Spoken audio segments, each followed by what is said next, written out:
কক্সবাজার সদরের খুরুশকুল ইউনিয়নের পূর্ব রাস্তারপাড়া এলাকায় কালু মিয়া নামের এক ব্যক্তির মরদেহ উদ্ধার করেছে পুলিশ। বৃহস্পতিবার দুপুরে পল্লনখালী খালে ভাসমান অবস্থায় মরদেহটি উদ্ধার করা হয়। উদ্ধারের পর মরদেহের পরিচয় নিশ্চিত করা না গেলেও পরে স্বজনদের মাধ্যমে শনাক্ত হয় নিহতের নাম কালু মিয়া। নিহত কালু মিয়ার বাড়ি কক্সবাজার ঈদগাঁও উপজেলার নাপিতখালীর মৃত ইউসুফ আলীর ছেলে। তার পরিবারের সদস্যরা জানান তিনি গত 2 দিন ধরে নিখোঁজ ছিলেন।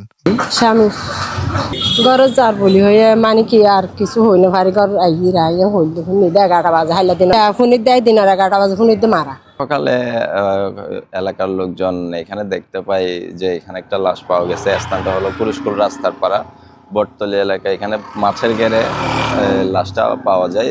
তো এলাকার লোকজন দেখে 999-এ ফোন দেয়। এখানে এসে দেখি একটা লাশ এখানে পানির মধ্যে পড়ে আছে।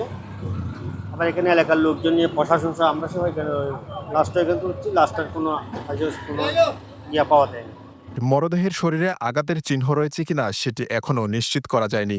এমনকি পরিবারের পক্ষে কেউ স্পষ্ট বলতে পারছে না মৃত্যুর কারণ। মরদেহ উদ্ধারের পর ময়নাতদন্তের জন্য কক্সবাজার সদর হাসপাতালের মর্গে পাঠানো হয়েছে। সেখানে কালুর পরিবারের সদস্যরা হাজির হয়েছেন।